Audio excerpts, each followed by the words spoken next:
Hello, thank you for waiting.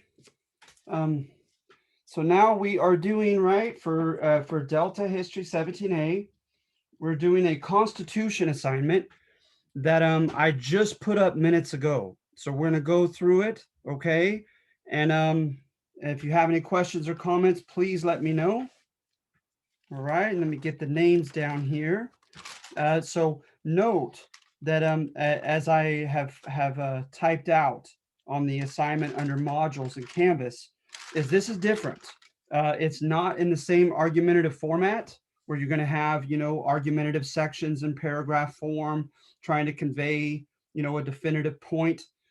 This is just you're making three lists. It's really that simple. You're making three lists, and you're putting at least four examples under each of the three categories. All right, at least four examples under the three categories. So let me get the names down real quickly here to make sure you get your extra credit points.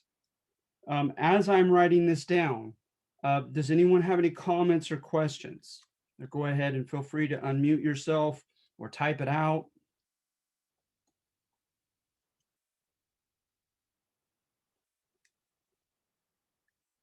Okay, so what I did, all right, what we do on this one's different, is I simply copy and paste the Constitution, the original Constitution, right, on a piece of paper, above which I give my subjective definitions to these three categories, these three adjectives, and ask you to put, like I said, at least four examples under each of those three categories that you find in looking through the original Constitution, right?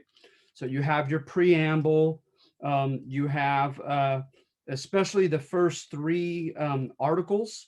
Article 1 pertains to the legislator. They claim that that was symbolic, that because the legislator makes the laws, and in our mixed government, our republic, it arguably was the most democratic of the three major bodies of federal government, that it was to have preeminence and be put in first. So Article 1 is about Congress, is about the legislator, and of course the two branches that it of which it's comprised. And then Article 2 is the executive with the president and vice president and cabinet, right? And then Article 3 pertains to the judiciary, namely the Supreme Court. All right, so let's see here. All right, perfect. So I have your names. All right, and so I'm going to go ahead and share the screen, and we're going to take a look at a couple things here. All right, so firstly, as I have here, right, please make three lists or categories, and please cite at least four examples of each, either enlightened, conservative, or pragmatic, from the subsequently presented Constitution that I just simply, as you see here, I just cut and pasted, right? So at any rate, the three categories I have are the first one, enlightened, okay, and I put in here my subjective definition of that, okay, in this category. Any element to this Constitution that is ostensibly designed to prevent tyranny would be an example of an enlightened component, right? This includes methods of checks and balances of one branch of government over another and so forth, right? And a sense of equilibrium between the branches. Any measure intended to ensure transparency, right? And as you know with that word, right, that you could see through what the politicians are up to, that they're accountable in one way or another to their constituents, whom they're supposed to be governing and representing, or accountability of officials to the quote people, right? Those would all be examples of enlightened. Limitations to discretionary powers of rulers. So hence the word for the day in the Enlightenment, right, was arbitrary power. That was the bad term, is they did not want in the Enlightenment, right, anyone to exercise arbitrary power over anyone else. And of course, arbitrary, there's no rhyme or reason. You just, whatever your whims are, whatever your mood is, you rule as you please, right? That was the great fear, right, of tyranny that you found in old school liberalism and in the Enlightenment. and any powers vested in the most democratically elected body, which in our case is the House of Reps. A blatant example of this is the Bill of Rights, ensuring basic rights and freedom for the individual citizen, right? So again, with the Enlightenment in the 1740s and these other movements, right? Their idea was, I mean, look at the term itself, right? It was pretty self-serving, as they said that they had come from the medieval time period in the early modern era of the 1500s through a dark age in which there was not a lot of accountability from rulers. There was not a lot of semblance of balance with power in government, right? That society was pretty inequitable. Certain privileged castes, if you will, in society enjoyed powers and privileges that many others did not.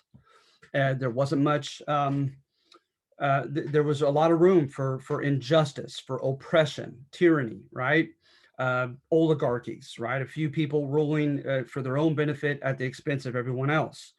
So to them, right, that was the old school way of doing things. Now with the Enlightenment, they wanted to quote enlighten people. They wanted us to have this realization that would affect every facet of our lives for the better, that would improve our lives. And I think of Rousseau, right, where he states early in his book that man was born free, that they believed the natural state of things was for man to enjoy as much liberty as he could handle, before which he would abuse. And so with the Enlightenment, that's what I mean. Okay, when you look at something in the Constitution, and of course this adjective is meant to be very positive, whereby America might be a little bit exceptional compared to other countries, especially in 1787, right, when the Constitution was written at that time, that they provided a government that was relative to other governments around the world at that time, rather just afforded a lot of people more safeguards against oppression and more liberties and more opportunities and more voice, right, in their government, etc. Anything like that would be considered enlightened when you go over the Constitution. And all I'm asking is that you cite 4 examples. And under each article, they have sections. So I ask that you put an article or section in there as an example. And we'll get to that rather soon. Then the second category, right, is conservative. And just as the word implies, right, you are preserving, you are conserving what historical tradition has usually offered to mankind. So going, if I know that is an unfair dichotomy to a lot of people to claim that there was this great enlightenment in the 1700s and everybody was living in a dark age prior to that. But of course, they don't say that without some evidence of some proof. And so when you look at human history and much further than the medieval time period, right? Look back, I'll go all the way back to Mesopotamia, Egypt, etc.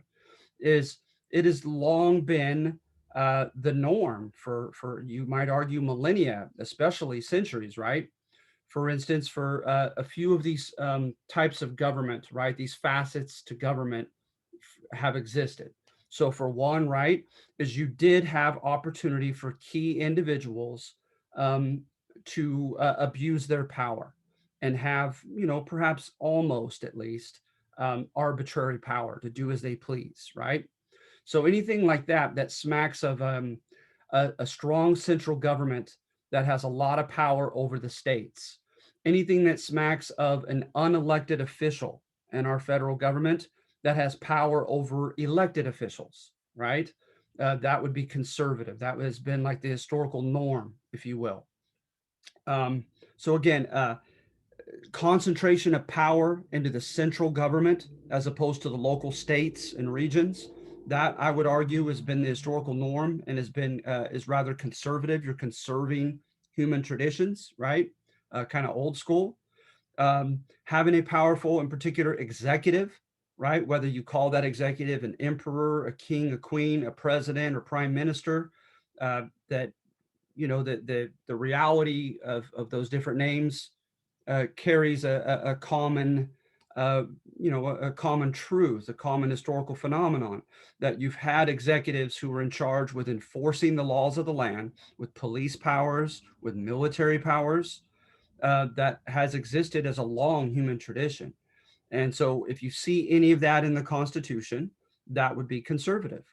History, not a history, slavery, right? You look at interesting books, Inhuman Bondage by David Breon Davis, I would recommend. And he describes slavery as the norm throughout human history, at least written, documented human history. So anything that can serve the old, archaic institution of slavery that you find in the Constitution, that arguably would be conservative, right? And so those are some examples of that, okay? Um, and when you look at our republic, you have the House of Reps, who any legislation that pertains to taxing the people must constitutionally originate from them. They're elected by their constituents, right? So that's kind of democratic. It's kind of enlightened, right? The House of Reps. But then you have senators above them as a second faction, if you will. And the senators are chosen by the state legislators until the 19 teens. Of course, we have that different now, right? Since the 19 teens, we passed an amendment to make senators democratically elected as well. But that was not the case here in 1787. So of the House and the Senate, the two branch legislator, only one of the two was comprised of people directly elected by citizens. Then you go to a third faction, you go to the president and vice president, right? They're elected to this day by electoral college. It's an indirect system. It's not by popular vote, right? So neither are they directly elected by popular vote. Then you look at the cabinet that they choose, they're handpicked. So they're certainly not popularly elected, and that's a fourth group. And then fifthly, you look at the Supreme Court, and they are handpicked for life, right? Um, and so, of the five major factions of the federal government, how many are directly elected under this original Constitution by the citizens? One, just the House reps. That's pretty conservative. That's not that democratic. That's not that enlightened, right? And of course, also conservative is the fact when you collectively look over all the articles, but especially Article 1, um, I believe Section 2, when it talks about the House reps, is you'll notice they did not declare universal citizenship for everybody. The Enlightenment was all about that, right? You were entitled to participate in your government, to give permission for your government to exist, to your natural rights to be protected as a citizen, right? By virtue of being born as a human being. It was that simple to many Enlightenment works. We did not follow through with that enlightened notion, right? We allowed every state to decide upon citizenship. Okay. So to me, that was very conservative. And so, what do you know? Women were only allowed citizenship briefly in one state, and then they took it back. I kid you not. Some African Americans, property owning, right? Males who paid their taxes, etc. Some African American men were given some citizenship rights in only 5 states, only 5, okay, throughout the Union. And so, you would go from state to state and they would decide, that state got to decide who was a citizen, who wasn't. So, of course, that sounds unfamiliar to us now because we have benefited from the 14th Amendment. But the 14th Amendment was not established until 1868 at the end of the Civil War. So we're long before that, right? And by the way, of course, the 14th Amendment states anyone born. That's simple. Anyone born in any of the states or an immigrant who is naturalized in any single one of the states is automatically guaranteed citizenship rights in all of them. So that's a long way away from happening. And so you'll notice they make a distinction when they're deciding on House reps, right? As to whom they will represent and who will elect them. In Article 1, Section 2, it mentions, right, excluding Native Americans, right, that are belonging to the tribes and have not assimilated into American society and institutions, excluding 3/5 of all other persons. And we know, of course, of the 3/5 clause, that's a euphemism, right? It's a nice synonym because they don't want to use the ugly word slave, right? And so, um, yeah, so those are examples of conservative, okay? Then pragmatic. Pragmatic to me, right, is that you're not you're not consistently worried about an ideology of any sort, right? Like I'm liberal, I'm conservative, I'm utilitarian, I'm this or that. But you simply look at each given scenario in its own vacuum and you try to make a decision based upon what will bring the best practical immediate results. Okay? To me, that's pragmatic. So it's not necessarily enlightened, it's not necessarily conservative. It just simply is practical. Okay? So some people look at the amorality of that term pragmatic, and they look at slavery, and they say, well, the slavery issue was pragmatic, right? Several southern states, they're in the ratification process, as well as at the Constitutional Convention, made it clear they would not approve of this new republic if they did not allow them to keep their quote property, their slaves. So it was a concession. They gave in, the northern states, with the exception of Delaware, which had slaves. They gave in because they felt it was a pragmatic necessity to have 9 of the 13 states agree to this constitution so that we could have this new government. Pragmatic also, you might say, is could be found in the fact that the president is given power to handpick a cabinet, right? The idea that, okay, one man or woman as president is not going to be from day to day capable of executing and enforcing the laws of the land, all the federal laws of the land. He or she is going to need lots and lots of help. So hence, right, the idea of coming up with departments, the Department of the Treasury, the Department of the State for diplomacy, the Department of, the Attorney General with lawyers, that was just a practical necessity, a practical need. Okay. Another example could be found in Article 1, Section 8, that gives explicit powers to Congress over the states. And you have things as practical as like dealing with bankruptcy laws, dealing with patents and inventions, running a post office system, right? But also more controversially, being able to nationalize the state militias and the National Guard units of the states under the governors, take them under the federal government's wing, and force them to fight in a declared war against an invasion or against some kind of internal domestic revolt, right? So, but notice what I just mentioned about putting down revolts. Some would say, okay, that is perhaps pragmatic. It is practical because that stuff could easily happen and it needs to be dealt with by someone, right? But that sounds awfully conservative to me because it's the central government getting a lot of power for itself, which is a very common, right, historical phenomenon. It conserves what history has done for years and years. So my point being, right, is sometimes you might put under conservative or pragmatic what I would have put as the opposite. That's why I just in one sentence is fine. I want you to defend and explain to me why you think that section is pragmatic, is conservative, or is enlightened. All right. And without false humility, I learn from you guys. I continue to do so. So sometimes I'll see I'll have a student put something in a category that I initially instinctively would not have put it under. And I read his or her argument and I'm like, you know what? That's a great point. I never thought of it that way. So to me, it's kind of in the middle is there is wiggle room for what you put under which category, but it also has to make sense. You know what I mean? And so, election, people being elected into office and accountable by way of reelection, people happen to share powers in the form of, in the spirit of checks and balances, one department with the next. To me, those are blatantly enlightened.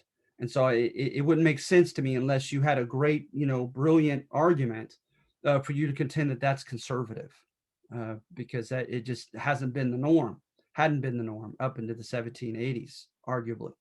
So at any rate, so what I'm saying, right, is that some answers cannot make very good sense, but at the same time, there is not a definitive right and wrong answer to this assignment either. Okay, so any questions from anyone?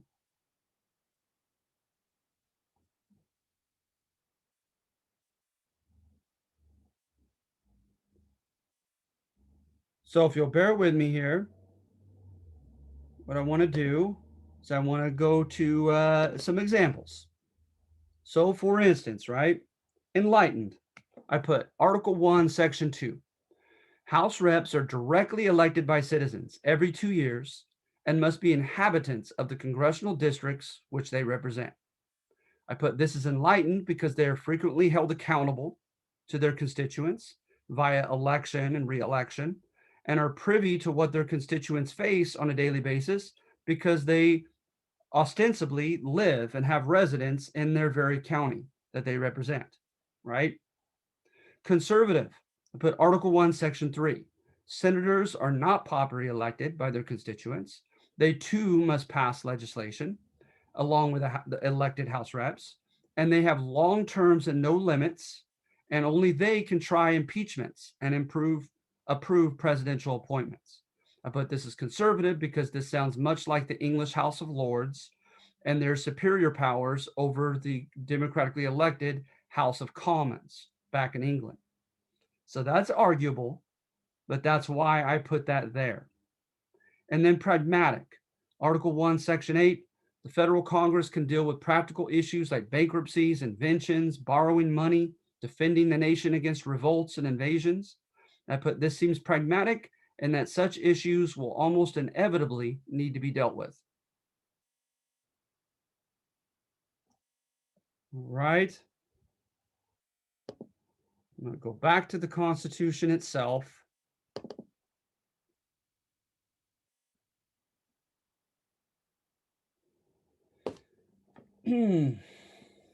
So let's see here.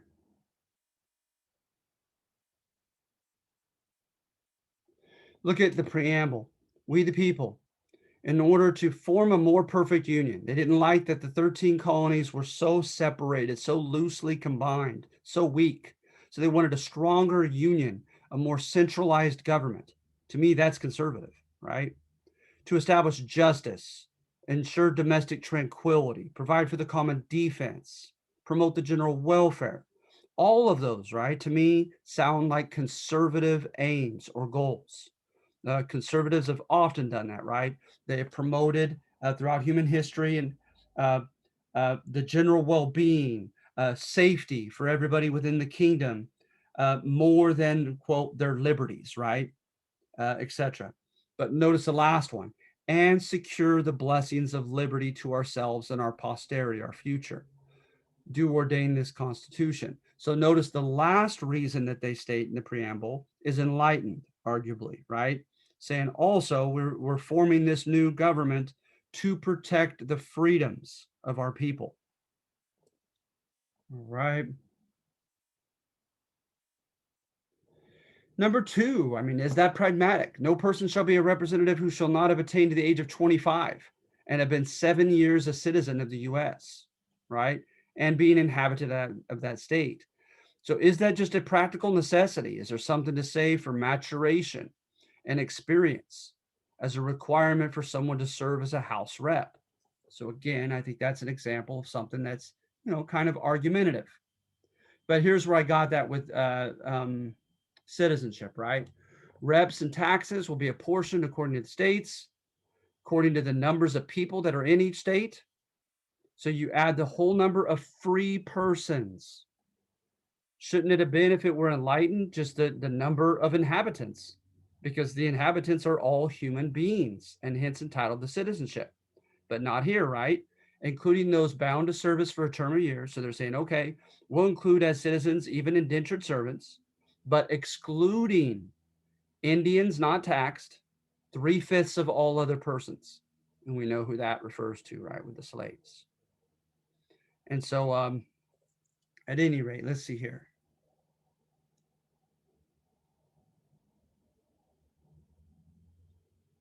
Let's go to Article 1, Section 8. So now Congress can do all these things, right? Because remember, under the Confederacy, a lot of these were left to the states under their sovereignty. So I think almost without argument, this new government compared to the Confederacy that we tried a few years prior, right? We're technically in our second government here in this country, that it was much more centralized, right? Much more centrally solidified. So now Congress, the federal government alone can borrow money, can regulate trade between the states and with foreign countries and with the Native American tribes. And we talked about some of these, right? Punishment for counterfeiting, punishment against piracy on the high seas, right? Look at number 9. Only the Supreme Court is described and given its powers in Article 3, not any court beneath that. So number 9 in this section says that Congress can do that, which will later turn into like the circuit or appellate courts, the district courts, the state court systems, right? All those. Let's see here. And of course, number 11, right? To declare war, to raise, number 12, to raise and support an army. Is that, pragmatic, as it's almost inevitable that this new country will face war?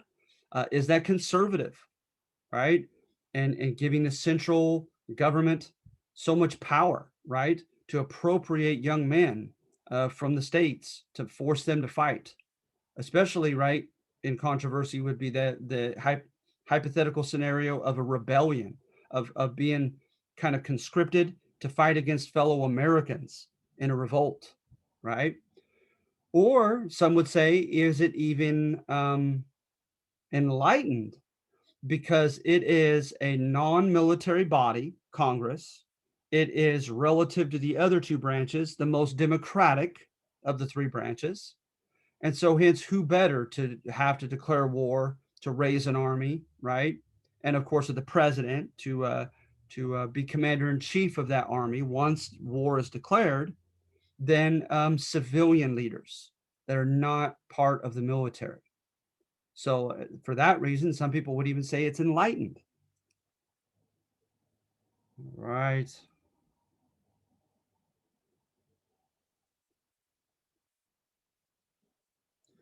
Number 2 is kind of a mixed bag. The privilege of the writ of habeas corpus, literally to have a body, right? And that's part of our due process rights, that you have to be present, right, when you are being formally accused of a crime.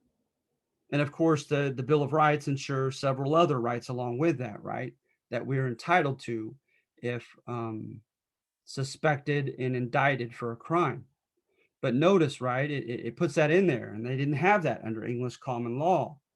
But they said, but then they give themselves a way out, unless in cases of rebellion or invasion, public safety necessitates that they be held and accused, even without their presence there. You have a part of the Constitution in Article 1 that we went over, that states that from time to time Congress shall keep a log of who is voting for what, yay and nay on certain issues, and also the type of discussion that the senators and House reps engage in, right?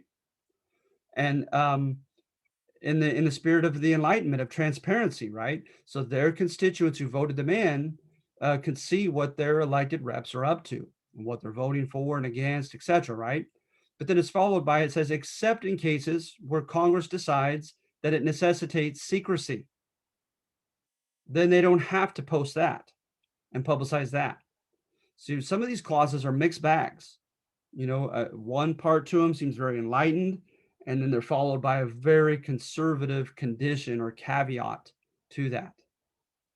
All right.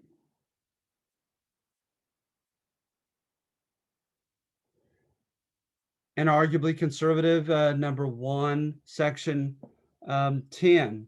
No state shall enter into any treaty, alliance, or confederation, or coin its own money, right? Or borrow money from a foreign, lender and nation. That those are granted to the federal Congress and no longer to the states.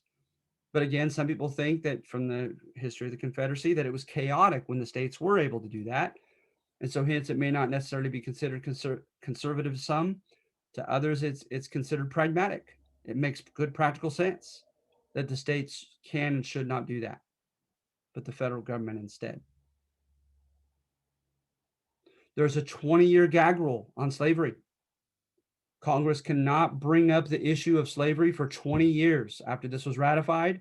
They could not entertain the notion of cutting off the slave trade for those 20 years. And also, if slaves ran away from a slave state like South Carolina into a free state like New Jersey, that New Jersey would be forced under the Constitution to extradite or give that fugitive runaway slave back to the South Carolina authorities. Right. And the president has power to veto legislation by Congress, but with a 2/3 vote, they could override his or her veto. So the whole checks and balances thing, which is arguably enlightened, right?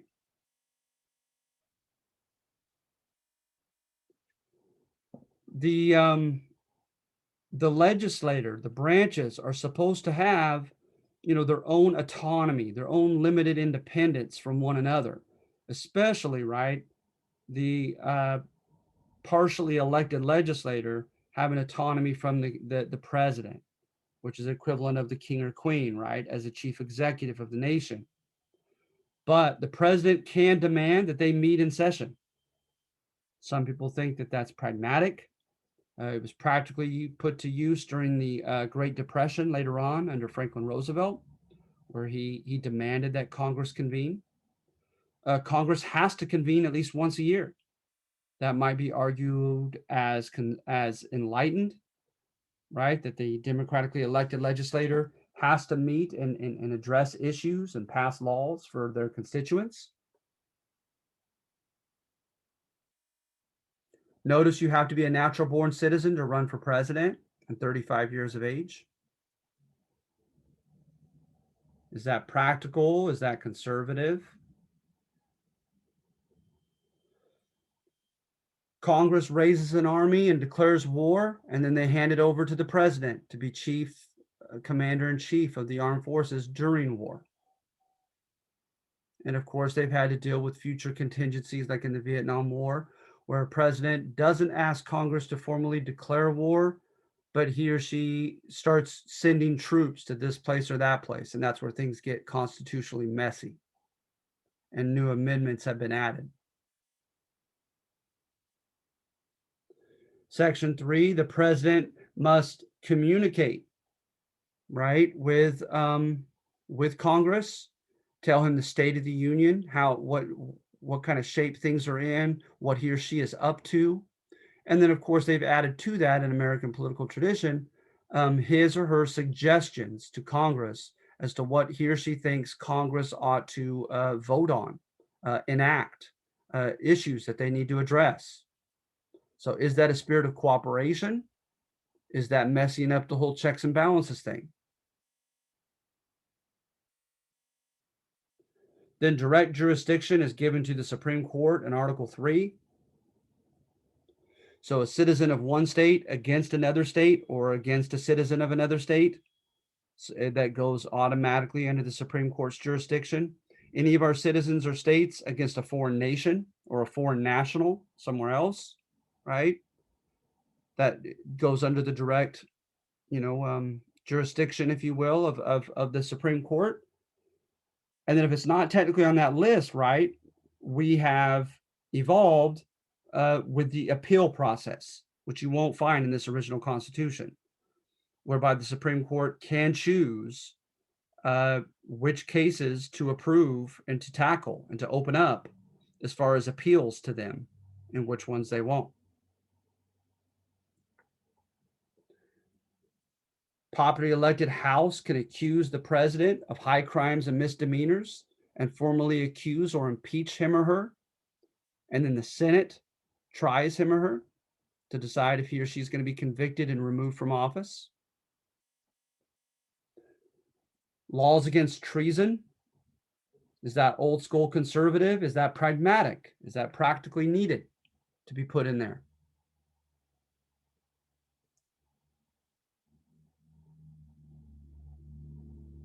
You have a property clause eventually in Article 4 or 5 where It says all property clauses, right, and legal clauses before this new constitution was ratified are to be recognized under this new constitution. And that arguably could be practical, or it could be construed to be conservative, right? Because if you're a wealthy creditor and someone owes you money, it stands in your best interest, right, to have that contract survive the change of government so that that person still has to pay you back his or her money. If you own a slave in the form of chattel property, you still own that slave after this new constitution.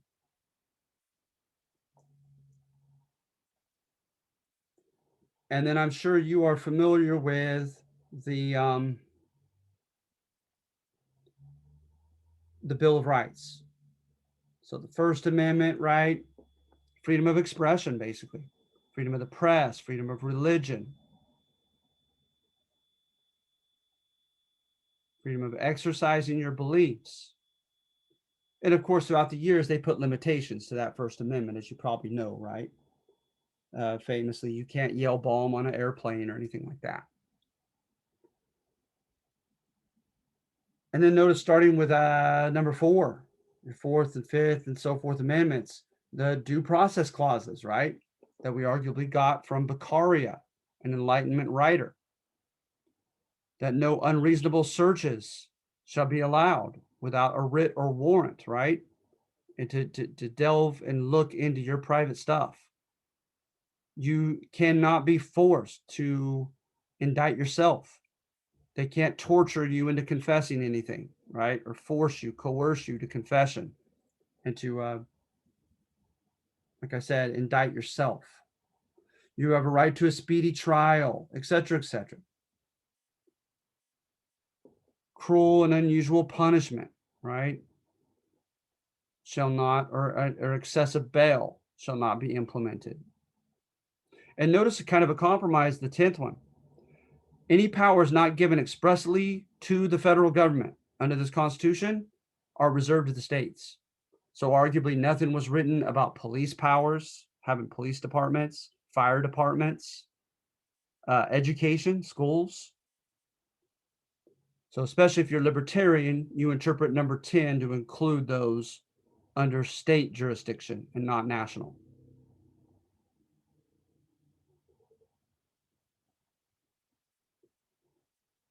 All right, so are there any questions, you guys?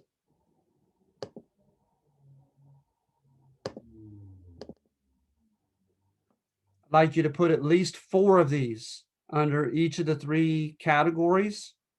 And I would like amongst those 12, right, 4 and 3 categories at least, I would like to find something from at least each of the first 3 articles, at least one section from Article 2 and 3 as well.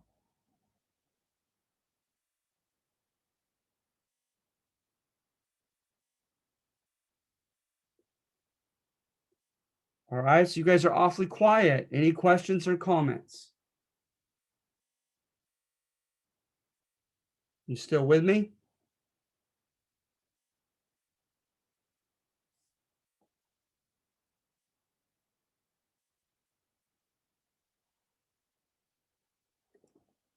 All right, good. I see some thumbs up. That's good. All right. Good, good. Thank you. All right. So that's it, you guys. I just posted this with some instructions. I'll be happy to post this as well that I have right here, maybe even add a little bit to it if you like. But yeah, that's it for this week. So notice this is different from the argumentative assignments we usually engage in. And I just like to ask you to make these 3 categories and submit them by Sunday night.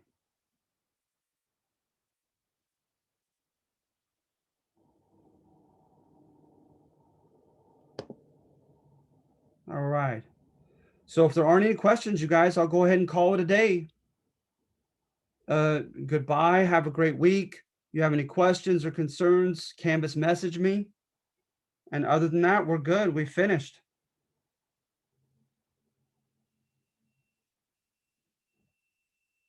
All right. Thank you, guys. You're very welcome, Maria. Bye, Professor. Thank you. You're very welcome. Thank you. I have one question. Sure. For the reading, where should we be at? I'm getting a little confused on where I should be. No problem. Let me look. I want to say, I mean, the test is going to cover which chapters or through. I'm just confused. I'm trying to remember what's what. oh, it's okay. It's okay. So we are looking at in the textbook, the one that we are currently on is I believe chapter 6, the Constitution. So yeah, go to your table of contents and look at the titles of each chapter, right? And Okay. oftentimes they that in and of itself will tell you where we are. Okay. So you know, we're doing the War for Independence really chapter 4 deals with the drama prior to the War for Independence, right? Mhm. Parliamentary taxes, and then protests in reaction to those parliamentary taxes from the colonies. So really we're talking about chapters 4, 5 with the War for Independence, chapter 6 with the Constitution in Alan Brinkley's textbook, right? Yeah. And that it not only covers the Constitution, but it gets into at least the first presidency. And chapter 7 does Jefferson. And I Yeah. believe that is it, because they incorporate, even though it was technically under Madison, Mhm. in which we had our war for the War of 1812, it's included under Jefferson's quote time. So really, Okay. we're dealing with chapters 4 through 7 in the textbook. Okay. That's what I thought, but I wasn't sure. So, okay. No, no problem. All right, feel Thank free you. to. You're very welcome. Yeah, feel free to ask any question anytime. Okay. Thank you. All right, you're very welcome. Have a good day, okay? Everybody All right. else, thank you. I Bye. hope you're doing well.